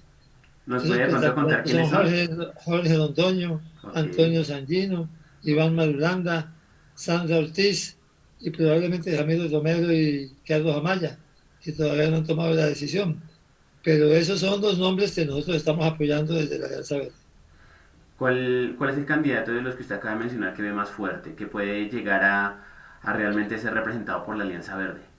Hay que esperar, el proceso de campaña y de movimiento que ellos están empezando a hacer en el país y esperar a ver cuál es el que mejor se posiciona y ese vamos a apoyar. Muy bien, doctor Navarro, realmente encantados porque usted estuviera con nosotros hoy, le agradecemos su intervención y quiero cerrar preguntándole acerca de este paro del día sábado y que usted nos dé un diagnóstico de cómo lo vio, de cómo está sintiendo que se puede encontrar la atmósfera del país con respecto a estas marchas donde la gente solicita que el gobierno las escuche. ¿Qué piensa usted acerca de este tema? Fueron mucho más grandes el año pasado, ¿no? Sí. La pandemia ha generado unas dificultades muy grandes para las movilizaciones, para las concentraciones de gente. Fueron pequeñas y simbólicas, más bien de recuerdo y de referencia a lo que sucedió el año pasado, donde sí hubo manifestaciones grandes el año pasado, pero este año han sido pequeñas. Muy bien. El doctor Eliseo también quiere cerrar con una pregunta para usted, doctor. Doctor, más que pregunta es como una reflexión que quiero que usted me apoye como una persona intelectual que ha sido.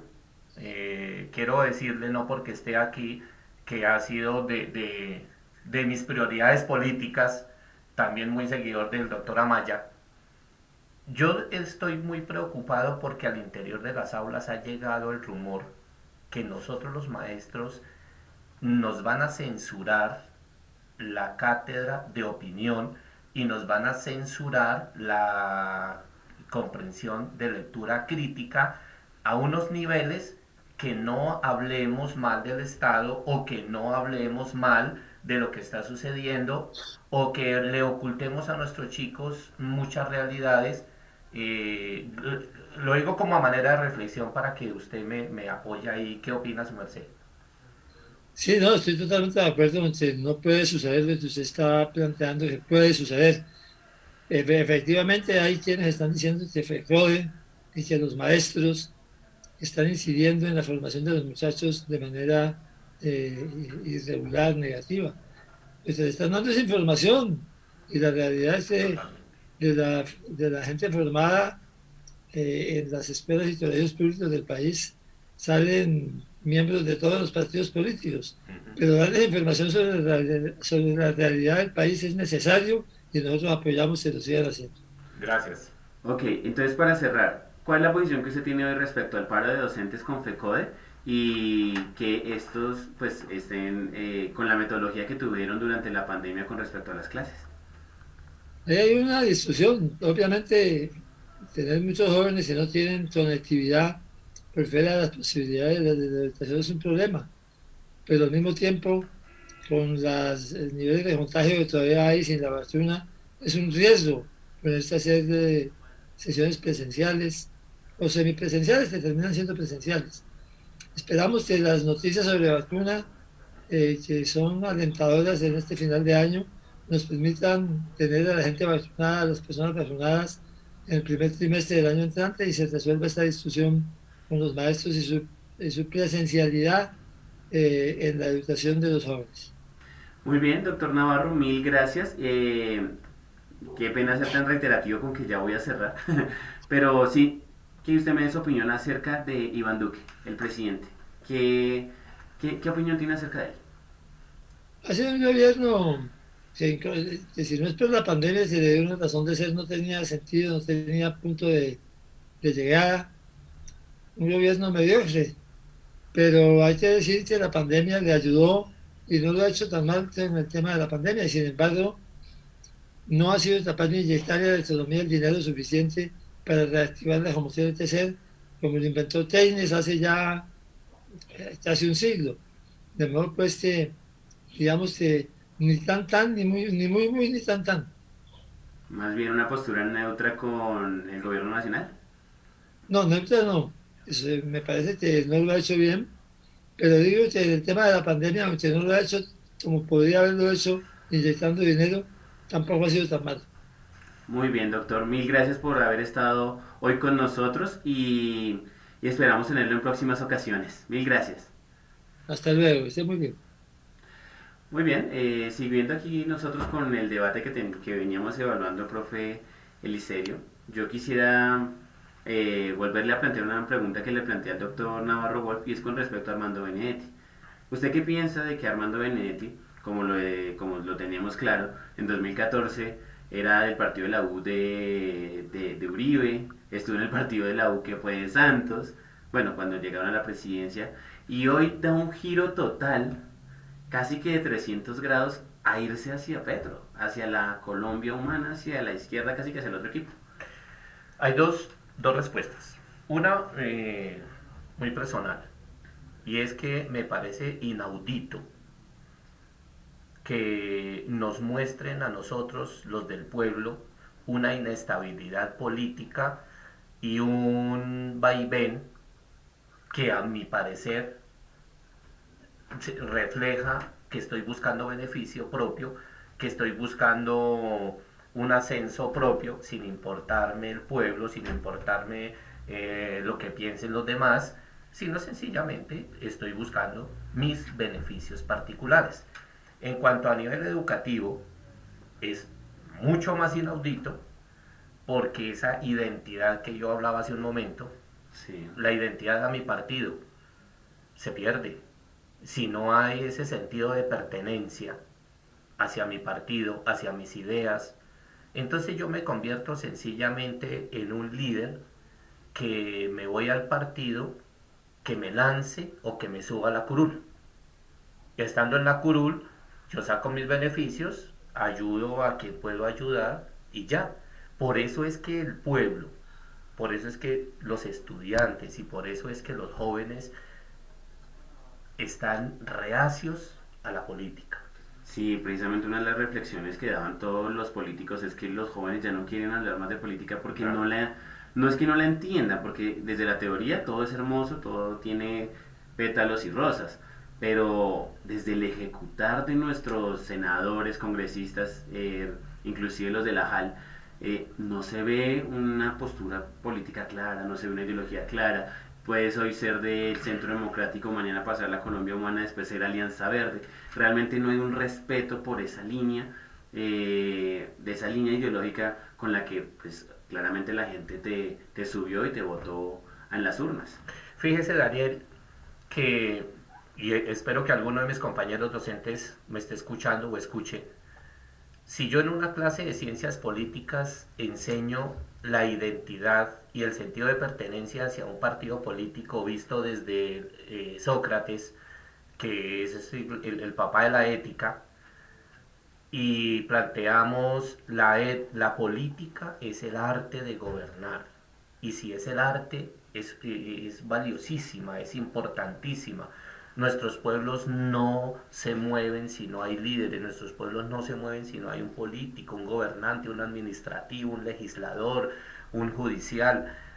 Pero si yo voy a mirar y mis estudiantes están mirando y dicen, no, pero si Benedetti se pasó a Colombia Humana, entonces yo confiaba en Petro, Petro ya está copiando las ideas del Centro Democrático, pero no fueron las del Centro Democrático porque luego pasó a la U.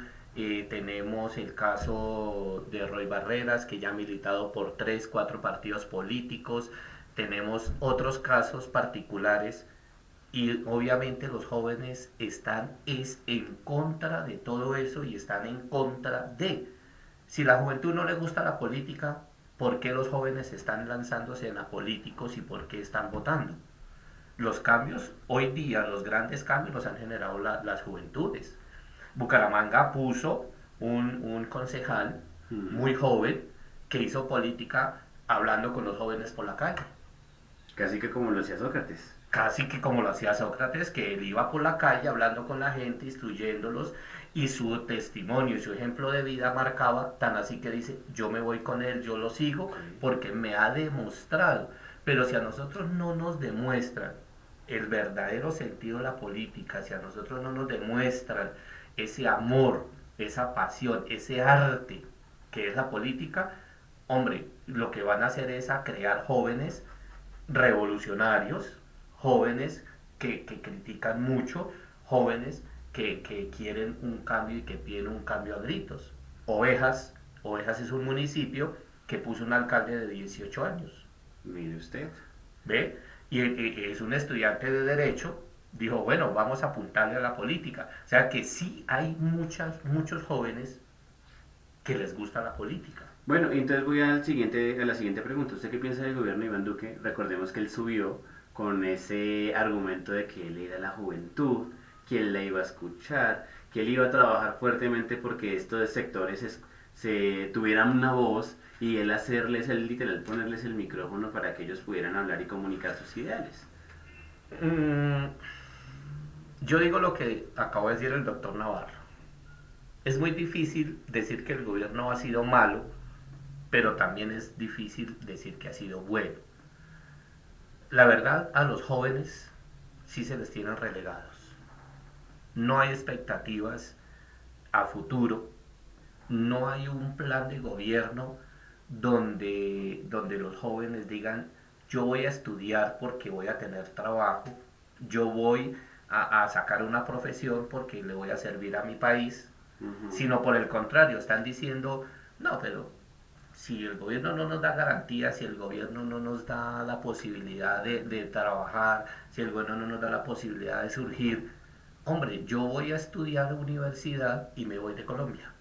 Sí, exactamente, y eso es lo que está pasando. Ya los jóvenes no quieren quedarse en su país. Es muy raro que uno escuche a un estudiante que diga, no, yo quiero formarme en Colombia para trabajar por Colombia. Muchos ya están diciendo, no, yo quiero formarme en Colombia e irme a hacer mejor vida en otros países donde me respeten, digamos, mis ideales, lo que pienso, o que tenga yo mejores condiciones de vida.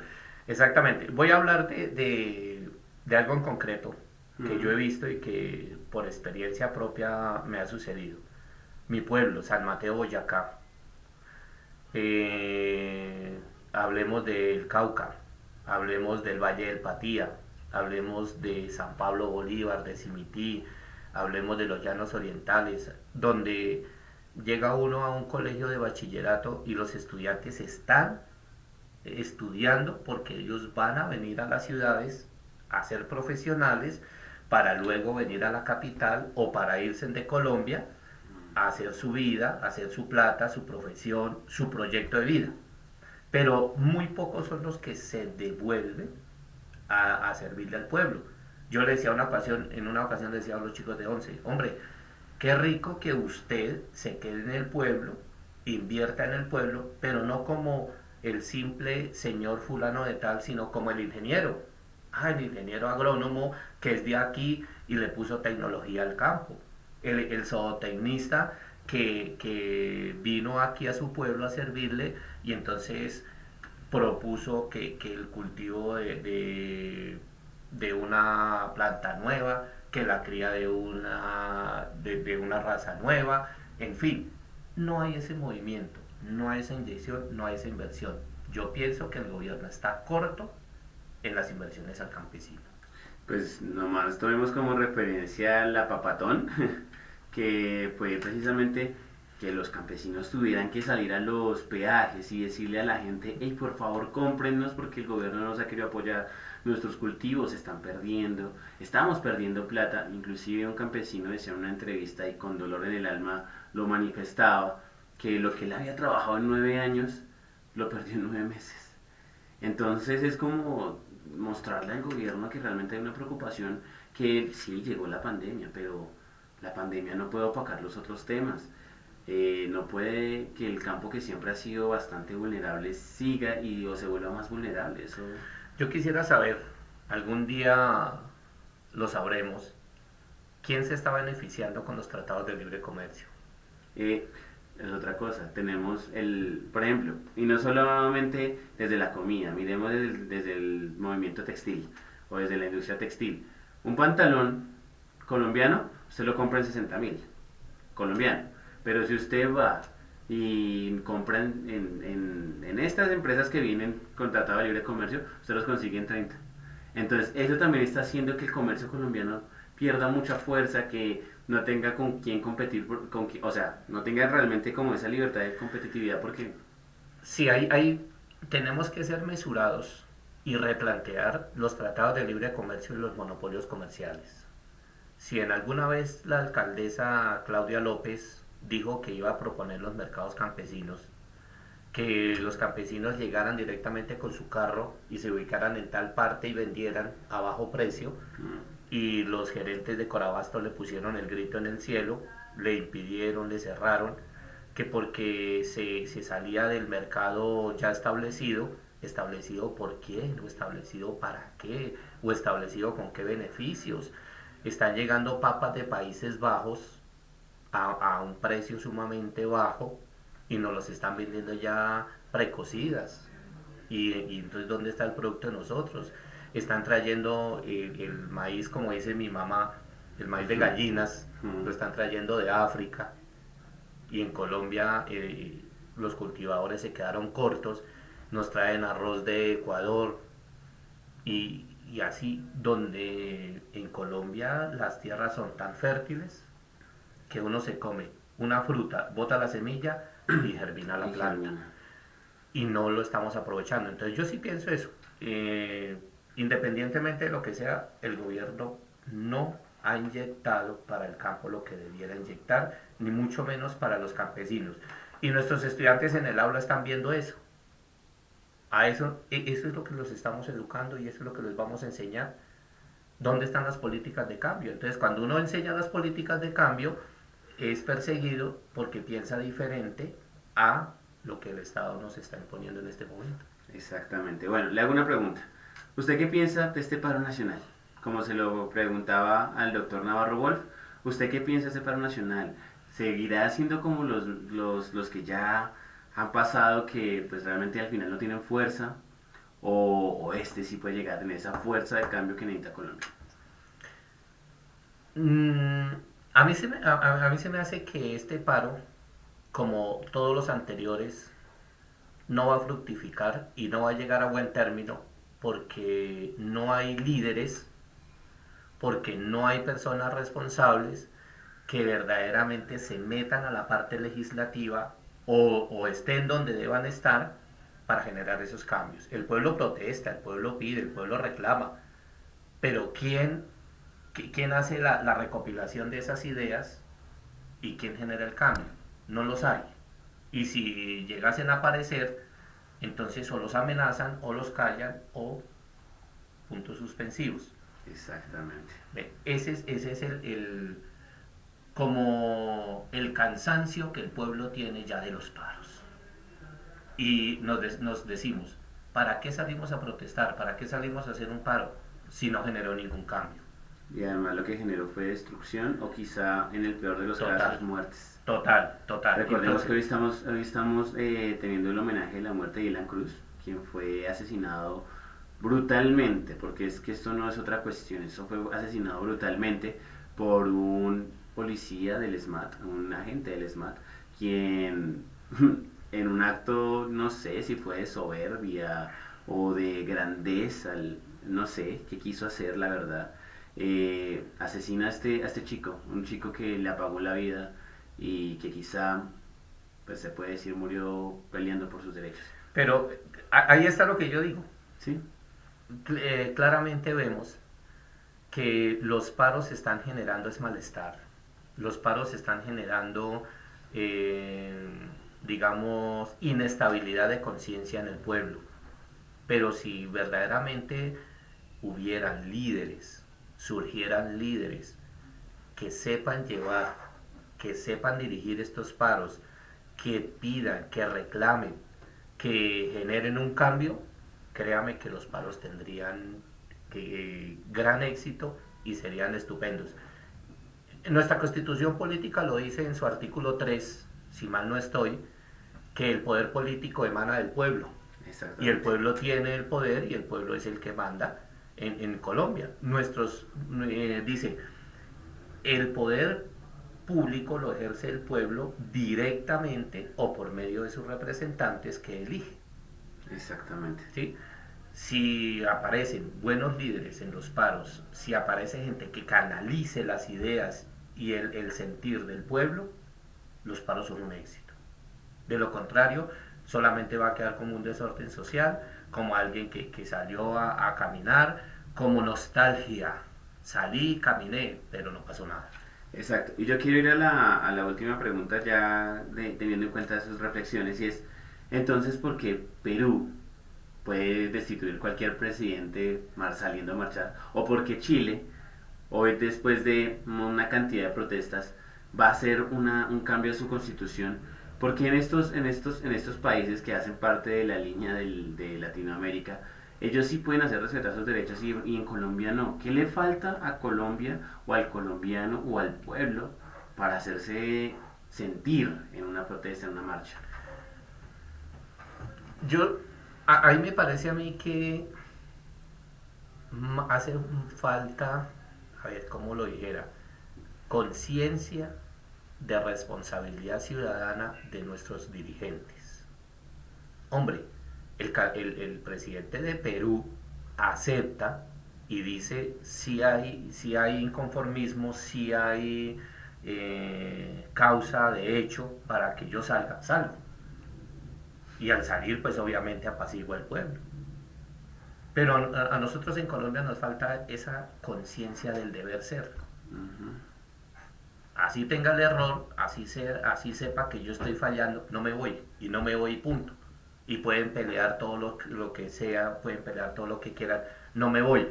Pues eso va a ser álgido para el pueblo y se va a convertir de un momento a otro en una convivencia hostil. Y no se genera cambio. Y vuelvo y repito, si hubiera líderes de esos paros, ellos son los que presionan y ellos son los que piden, los que reclaman. Hicimos un paro el año pasado, hicimos otro paro este año. Así es. Usted, si de pronto sabe que está metido en el medio más que yo, dígame el nombre de 3 líderes del paro. Sí, bueno, es que sí, no, o sea, no es que no lo tenga claro, lo que pasa es que por cuestiones de cuidar su nombre quiero mantenerlo en secreto, pero, o sea, sí, realmente no está tan claro quiénes son los líderes. Los líderes ahora son los sindicatos. Exactamente. Quiero hablar de FECODE. Exactamente, sí. Sí. Pero entonces, si a mí Inclusive me quiero dicen, hablar de bueno, la Minga, quiero hablar de, o sea, quiero hablar para no comprometerme con nombres, quiero hablar de esos grupos que están llevando la protesta, la marcha y dicen, hey, tienen que hacernos nuestros derechos sentir o hacerlos cumplir.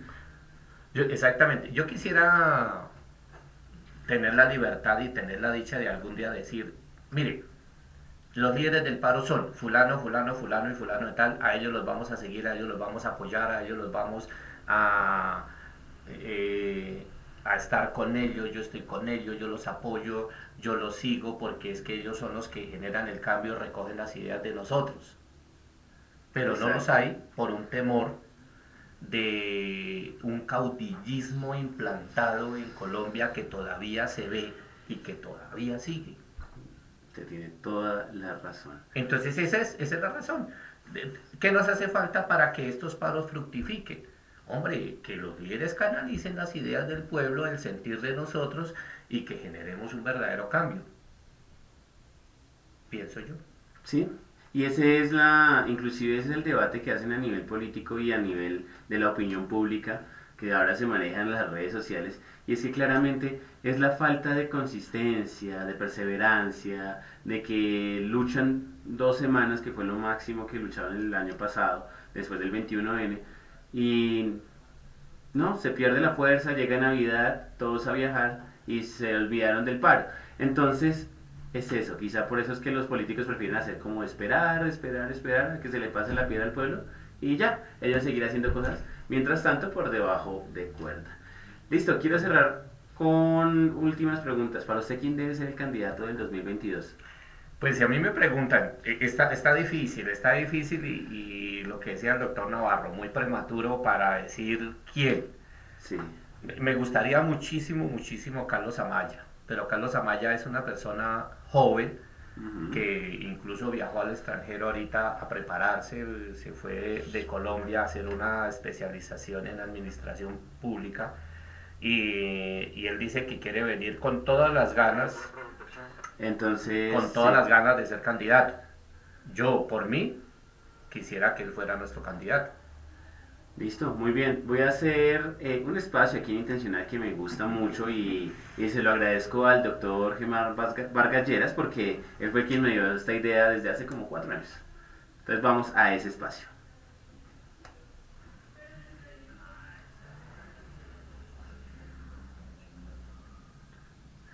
Pregunta chimba y usted va a estar en el paredón.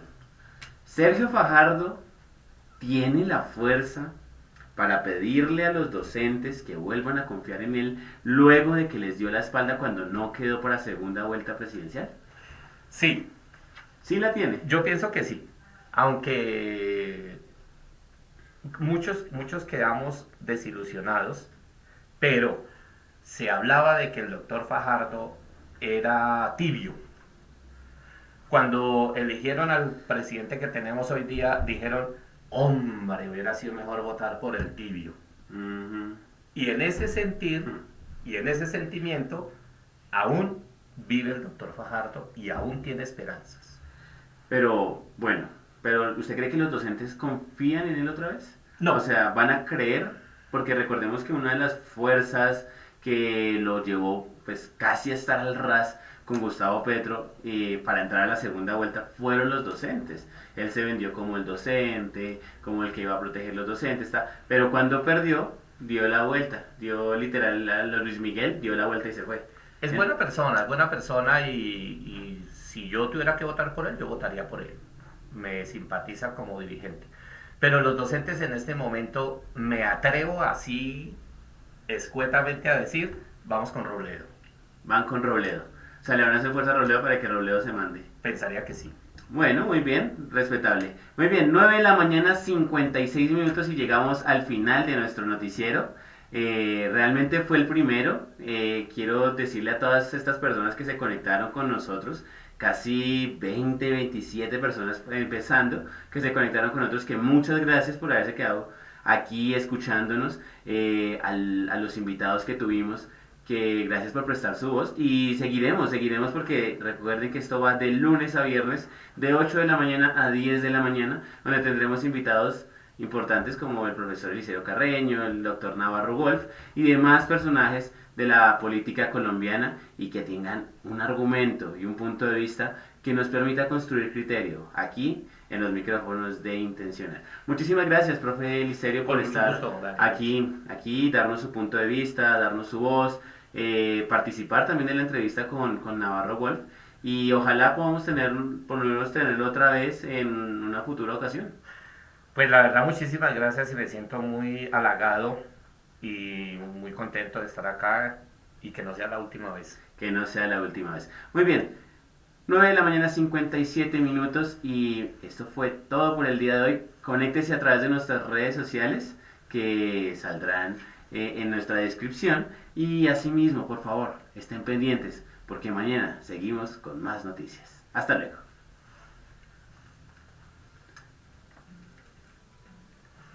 Oiga, usted sí sirve para periodista. ¿Sí? Parece que Es muy que le digo yo. Téngase que de pronto Sí. los micrófonos abiertos.